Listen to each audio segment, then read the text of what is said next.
चलिए अब इससे आगे देखते हैं। तो अब जो मौलिक अधिकार है उसको हमको पढ़ना है 12 से 35 तक। तो इसको क्या करते हैं, हम 3 भागों में बांट देते हैं।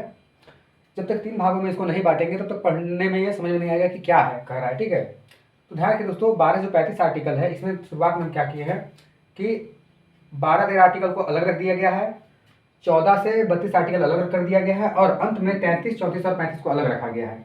कारण क्या है कि हमको जो फंडामेंटल राइट पढ़ना है, मौलिक अधिकार पढ़ना है, तो उसमें मुख्य रूप से जो फंडामेंटल का जो जिक्र किया गया है, जो हम लोगों को दिया गया है, भारत के नागरिकों को दिया गया है, तो उसका संबंध 14 से 32 तक है। ठीक है, इसी में हमको फंडामेंटल राइट देखने को मिलता है। तो बाकी जो ये आर्टिकल दिया गया है ना, वो किसी न किसी रूप में फंडामेंटल राइट से संबंधित है, इसलिए इस आर्टिकल को दिया गया है। तो पहले इसके संबंधों को देख लेते हैं। ठीक है, शुरुआत में ऊपर ऊपर देख लेते हैं, फिर हम इसको चर्चा करेंगे कि क्या होता है नहीं होता है। तो अब ध्यान रखिए दोस्तों, सबसे पहले देखते हैं आर्टिकल 12 से 13। आर्टिकल 12 से 13, आर्टिकल 12-13 क्या कहता है ना, तो आर्टिकल 12 कहता है राज्य की परिभाषा। राज्य की परिभाषा अर्थात जितनी भी जो सरकारी जो संस्थाएं हैं ना, उनको राज्य में शामिल किया जाता है। यहाँ पर राज्य का एक अलग मतलब है कि भारत में जितनी भी सरकारी संस्थाएं हैं, ठीक है, जो हमारे मौलिक अधिकारों को प्रभावित कर सकती है, उनको राज्य में शामिल किया गया। चाहे संसद हो, चाहे विधानमंडल हो, चाहे सरकार का कोई कानून हो, ठीक है, वो सब राज्य की परिभाषा के अंतर्गत आते हैं। 13 बोला गया है दोस्तों अल्पीकरण। अल्पीकरण का मतलब क्या होता है ना, कि अगर संसद द्वारा कोई ऐसा कानून बनाया जाता है जो मौलिक अधिकारों का उल्लंघन करती है, तो सुप्रीम कोर्ट या हाई कोर्ट क्या करेगा, उसको उस कानून को खत्म कर सकता है, उसको छोटा कर सकता है। अल्पीकरण का मतलब क्या होता है, छोटा करना।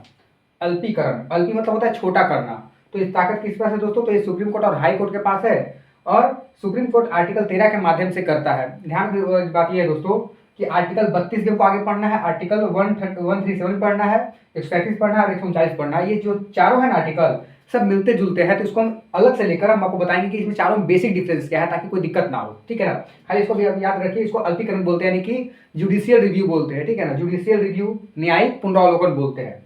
तो ये इतना इंपॉर्टेंट नहीं है, लेकिन इसको हम अलग से लेंगे फिर बाद में। चलिए अब बात करते हैं आर्टिकल 14 से 32 पढ़ना है, तो पहले इस पर इसको देख लेते हैं। आर्टिकल 33 से लेकर 35, 33 से लेकर 35। आर्टिकल 33 कहता है सरकारी कर्मचारियों पर प्रतिबंध।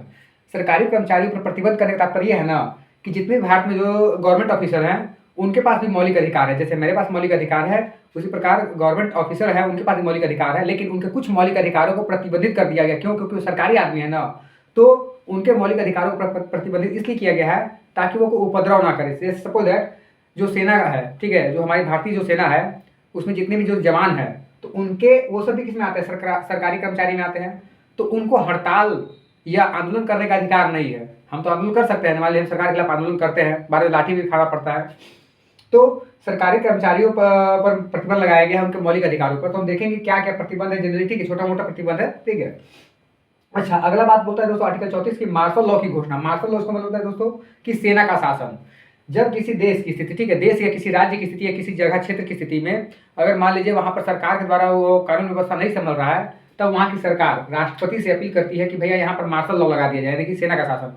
जब सेना का शासन लग जाता है ना, तो फिर वहां पर आपका मौलिक अधिकार खत्म हो जाता है। और ध्यान रखिए, जब मार्शल लॉ की घोषणा की जाती है तो डायरेक्टली एक सरकार द्वारा एक कानून बनाया गया है संसद द्वारा, नाम है AFSPA, armed forces special power act. और ये कानून क्या करता है, सेना को ताकत देता है। ठीक है, सेना को ज्यादा ताकत देता है ताकि वो उस स्थिति को सुधार सके।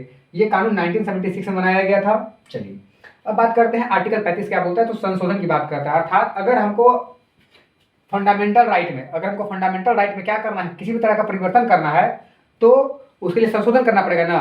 तो ये शक्ति कहाँ से मिलती है, तो ये आर्टिकल 35 से मिलती है, और संसद आर्टिकल 35 का प्रयोग करके फंडामेंटल राइट में संशोधन कर सकता है। तो वो आर्टिकल 35 संबंध उससे, ठीक है ना।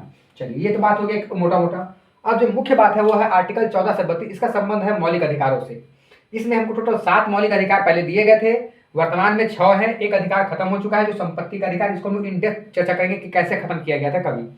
तो संपत्ति का अधिकार का संबंध आर्टिकल 31 से है। अब बात करते हैं कि इसमें जो टोटल 7 अधिकार दिए गए हैं ना, उसमें से हर एक आर्टिकल, हर एक अधिकार का एक अपना मतलब है। जैसे पहला बोला गया है समानता का अधिकार। ठीक है, समानता का अधिकार, इसमें अधिकार कार्ड नहीं क्योंकि जगह नहीं था। समानता का अधिकार आप चाहे लिख सकते हैं, समानता का अधिकार, ये आर्टिकल 14 से 18।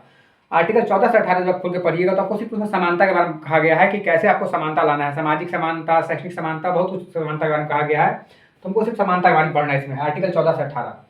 दूसरा आता है स्वतंत्रता का अधिकार, सभी नागरिकों को स्वतंत्र रहने का अधिकार है। तो ये आर्टिकल 19 से लेकर 22 के बीच में हमको खाली स्वतंत्रता पढ़ना पड़ेगा कि किस प्रकार की स्वतंत्रता की बात की गई है, क्या क्या है, नहीं है। ठीक है, अच्छा, अगला कहा गया है शोषण के विरुद्ध अधिकार, आर्टिकल 23 से आर्टिकल 24, आर्टिकल 23 से लेकर 24। जैसे कोई व्यक्ति कहा गया है, एक व्यक्ति या किसी बच्चे के बारे में कहा गया है कि छोटे बच्चों को कारखानों में नहीं लगाना है, तो उसका शोषण हो सकता है। तो उसके लिए यहाँ पर दिया गया है शोषण के विरुद्ध अधिकार, शोषण के विरुद्ध अधिकार, ठीक है ना, राइट अगेंस्ट, ठीक है, एक्सप्लॉइटेशन। आपको कोई एक्सप्लॉइट कर रहा है तो उसके अगेंस्ट भी आपको अधिकार दिया गया है, तो आप जा सकते हैं supreme court, high court, article 23 और 24 में कहा गया है।